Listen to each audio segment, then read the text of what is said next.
Assalamualaikum warahmatullahi wabarakatuh. Perkenalkan, nama saya Wardah Alia Mufidah. Di sini, saya perwakilan dari kelompok 5 Pendidikan Pancasila. Di sini, saya dan rekan-rekan saya akan membahas topik negara hukum. Materi pertama akan dijelaskan oleh rekan saya, Aldi Kurniawan. Halo guys, mohon izin memperkenalkan diri. Nama saya Aldi Kurniawan dengan NPM 23430086. Di sini saya akan menjelaskan pengertian negara hukum. Pengertian negara hukum.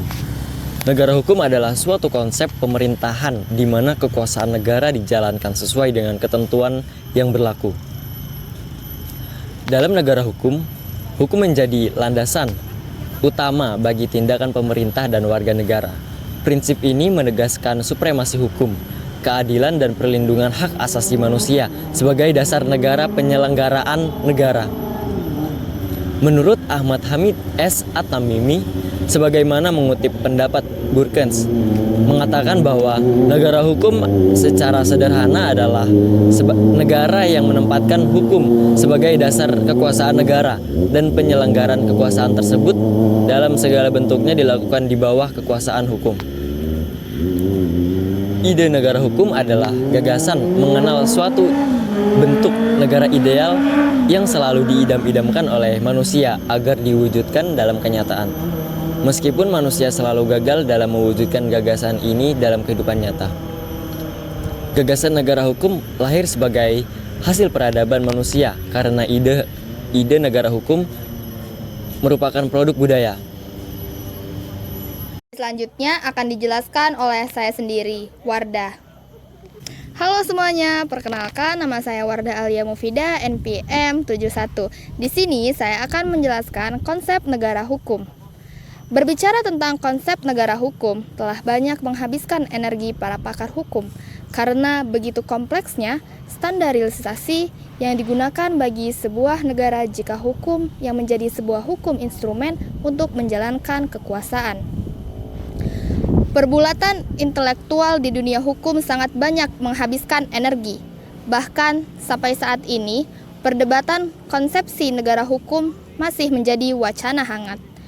Pandangan-pandangan para pakar yang berbeda di dunia hukum yang mulai sejak zaman modern ini belum mampu menemukan garis merah yang jelas.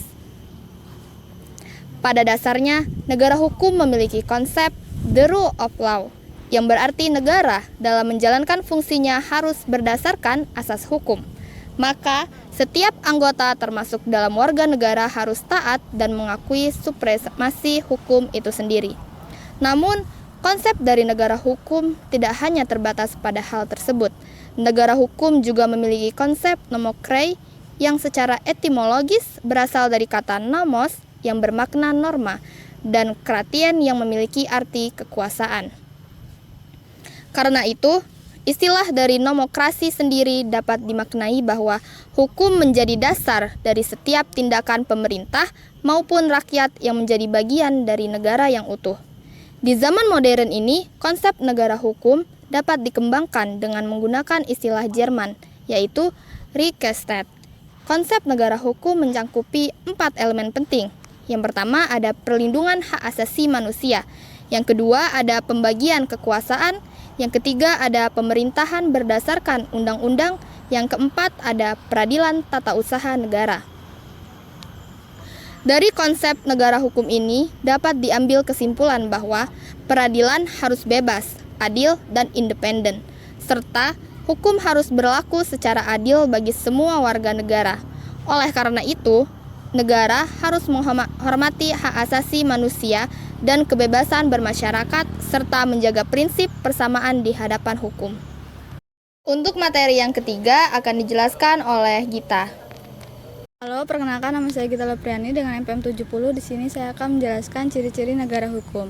Perumusan ciri-ciri negara hukum yang dilakukan oleh V.J. Stahl kemudian ditinjau ulang oleh International Commission of Jurists pada konferensi yang diselenggarakan di Bangkok tahun 1965 yang memberikan ciri-ciri sebagai berikut. Yang pertama, ada perlindungan konstitusional, artinya perlindungan yang diberi oleh konstitusi bagi hak konstitusional adalah perlindungan terhadap perbuatan negara atau pelanggaran oleh negara, bukan terhadap perbuatan atau pelanggaran oleh individu lain. Hak konstitusional merupakan pembatasan terhadap kekuasaan negara, jaminan terhadap hak fundamental yang dijamin oleh konstitusi. Dalam hal ini dapat dikatakan bahwa pengaduan konstitusional merupakan bentuk dari jaminan terhadap hak fundamental tersebut. Pelanggaran hak konstitusional warga negara dapat diajukan pengaduan konstitusional kepada Mahkamah Konstitusi guna negara dapat melindungi hak konstitusional warga negaranya. Untuk itu, jika Mahkamah Konstitusi dapat mengadili perkara pengaduan konstitusional, maka Mahkamah Konstitusi dapat melakukan perlindungan secara maksimum atas jaminan hak-hak konstitusional warga negara. Selanjutnya, ada Badan Kehakiman yang bebas tidak memihak. Dikutip dari buku Hukum Jaminan Kesehatan, sebuah telaah konsep negara kesejahteraan dalam pelaksanaan jaminan kesehatan tahun 2020 oleh Endang Wahyanti Yustiana dan Yohanes Budiwarso, peradilan yang bebas dan tidak memihak adalah hakim bebas dari pengaruh siapapun dalam pelaksanaan tugasnya. Hakim tidak boleh dipengaruhi dengan alasan apapun, entah itu karena kepentingan jabatan maupun uang. Menurut Jean Lee Asidik dalam buku Konstitusi dan Konstitualisme Indonesia tahun 2010, konsep peradilan bebas dan tidak memihak ditunjukkan untuk menjamin keadilan dan kebenaran. Peradilan bebas dan tidak memihak berarti hakim tidak memihak kepada pihak manapun kecuali kebenaran serta keadilan. Meski begitu, dalam menjalankan tugasnya, mulai dari pemerintahan perkara hingga penjatuhan putusan, hakim harus bersifat terbuka dan menghayati nilai-nilai keadilan yang tertanam di masyarakat. Kesimpulannya, maksud dari peradilan yang bebas dan tidak memihak adalah hakim tidak boleh dipengaruhi dan bebas interferensi dari pihak manapun dalam menjalankan kewajiban dan wewenangnya. Selanjutnya ada pemilihan umum yang bebas. Bebas berarti memilih diharuskan memberikan suara tanpa ada paksaan dari pihak manapun. Yang selanjutnya ada kebebasan menyatakan pendapat.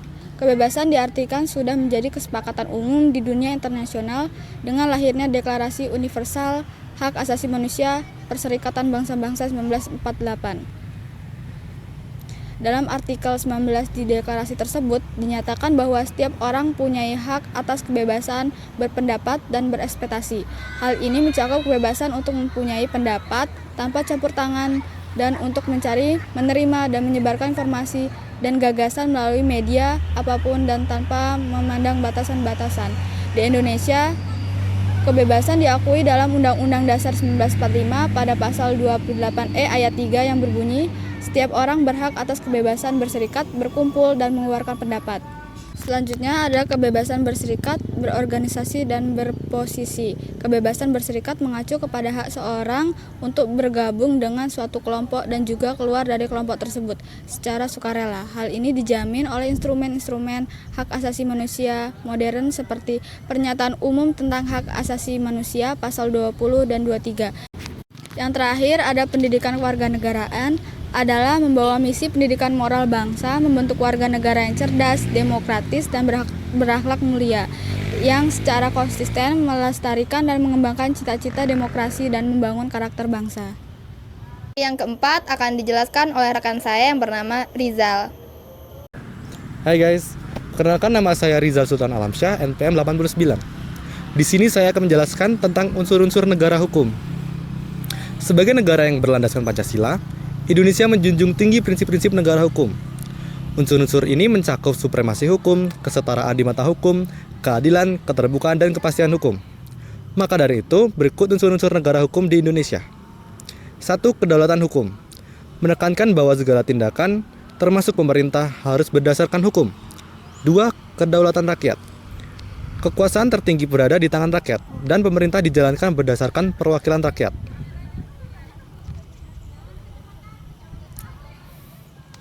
3. Hak asasi manusia atau HAM. menjamin dan melindungi hak asasi manusia sesuai dengan Pancasila dan UUD 1945. 4. Pemisahan kekuasaan. Membagi kekuasaan antara eksekutif, legislatif, dan yudikatif untuk mencegah penyalahgunaan kekuasaan. 5. Legalitas asas bahwa segala tindakan harus didasarkan pada hukum dan tidak boleh bertentangan dengan hukum. 6. Lembaga peradilan independen, yaitu dengan menjamin kemandirian lembaga peradilan dan kebebasan hakim dalam menjalankan tugasnya. 7. Good governance, yaitu prinsip tata kelola pemerintahan yang baik termasuk transparansi, akuntabilitas, efisiensi, dan partisipasi masyarakat.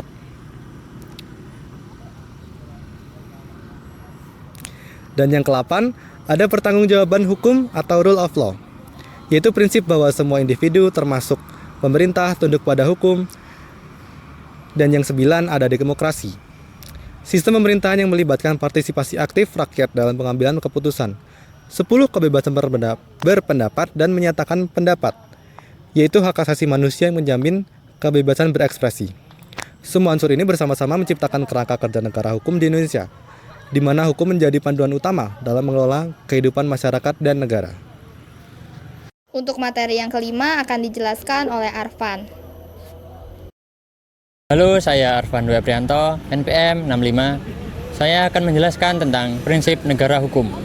Yang pertama, asas legalitas. Pembatasan kebebasan warga negara oleh pemerintah harus ditentukan dasarnya dalam undang-undang yang merupakan peraturan umum. Undang-undang secara umum harus memberikan jaminan terhadap warga negara dari tindakan pemerintah yang sewenang-wenang, kolusi, dan berbagai jenis tindakan yang tidak benar. Pelaksanaan wewenang oleh organ pemerintah harus dikembalikan dasarnya pada undang-undang tertulis, yakni undang-undang formal.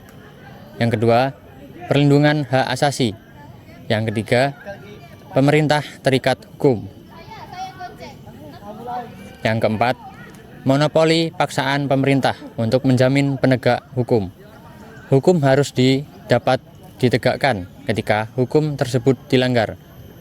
Pemerintah harus menjamin bahwa di tengah masyarakat terhadap instrumen yuridis penegak hukum, pemerintah dapat memaksa seseorang yang melanggar hukum melalui sistem peradilan negara.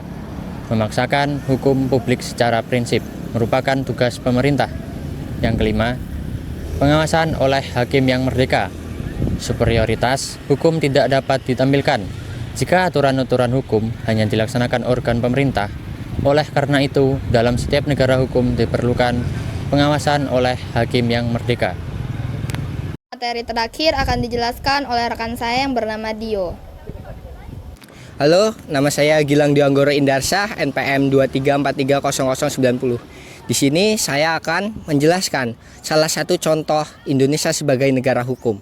Nah, contoh Indonesia sebagai negara hukum menurut Undang-Undang Dasar 1945. Hal ini tercantum pada Undang-Undang 1945 Pasal 1 Ayat 3 yang berbunyi, negara Indonesia adalah negara hukum.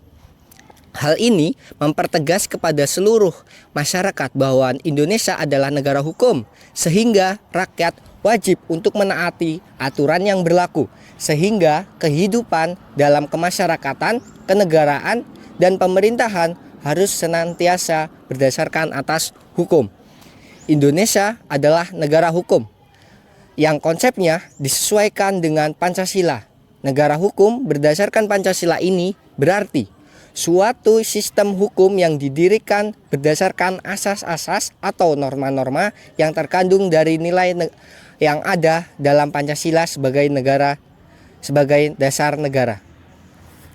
Perwujudan Indonesia sebagai negara hukum tentu sangat baik untuk didukung dan dijunjung tinggi. Karena di dalam usaha menjadi negara hukum, unsur-unsur baik diantaranya menghargai hak asasi dan martabat manusia. Adanya pembagian dan perpecahan kekuasaan pemerintahan dijalankan berdasarkan konstitusi negara. Adanya izin administrasi dalam pelanggaran antara rakyat dengan negara.